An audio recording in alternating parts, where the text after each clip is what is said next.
This is Enaa in with you in the Fight Back, and today I'm reviewing The Wretched of the Earth by Frantz Fanon.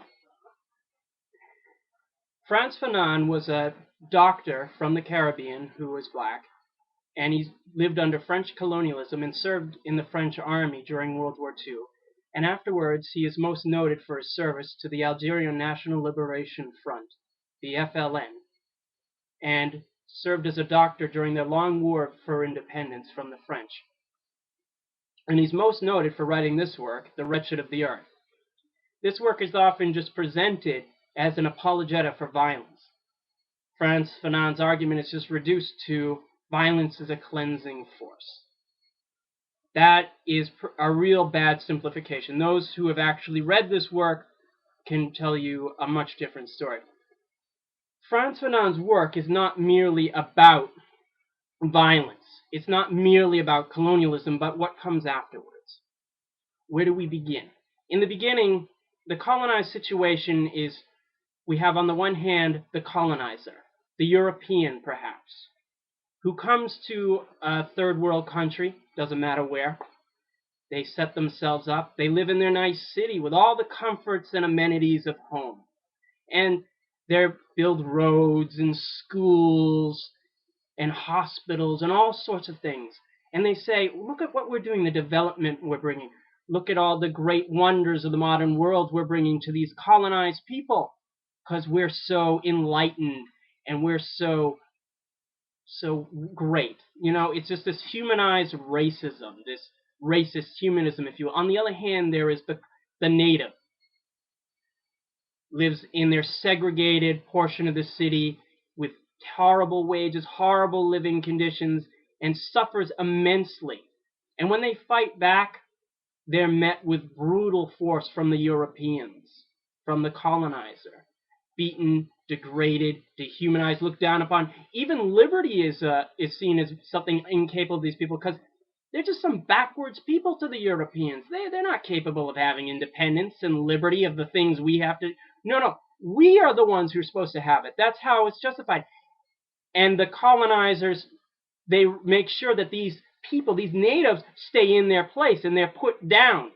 And in return, there's a spiral. The colonized fight back. They resist.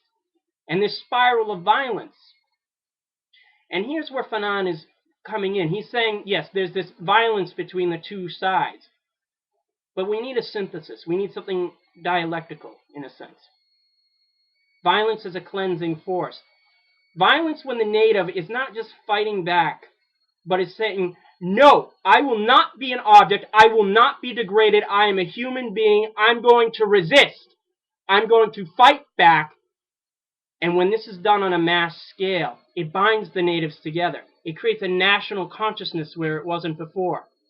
And it leads to a war of national liberation that will ultimately drive out the colonizers and bring something different.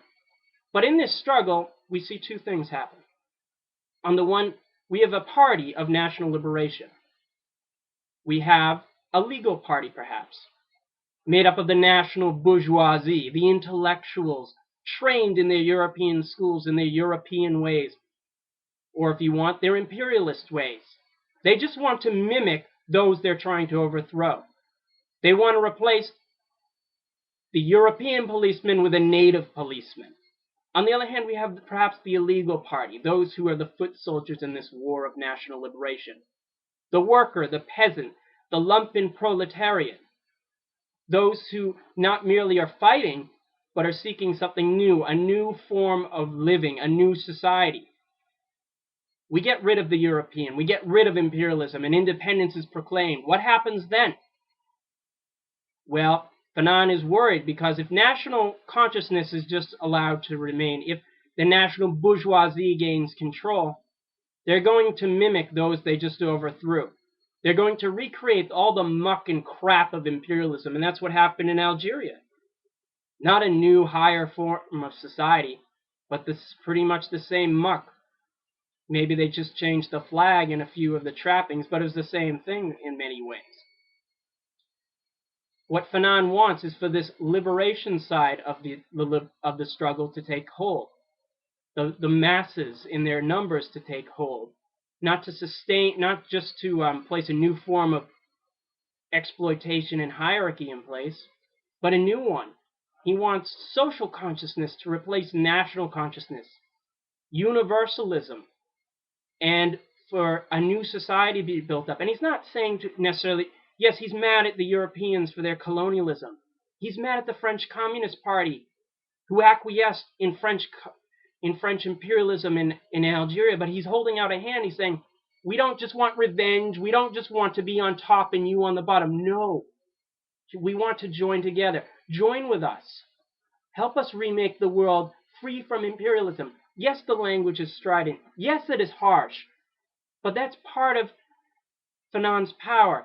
He's not going to just play nice. No, the imperialists have never played nice. He needs to to deconstruct them, to be harsh with them. But his message is not one of revenge and violence. His message is, let's build a new collective identity of universalism.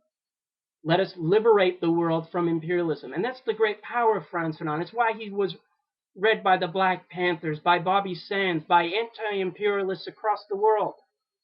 Don't read him as just some apologeta for violence. Read him as a prophet, if you will, of a new, higher form of that humanity should be able to live in.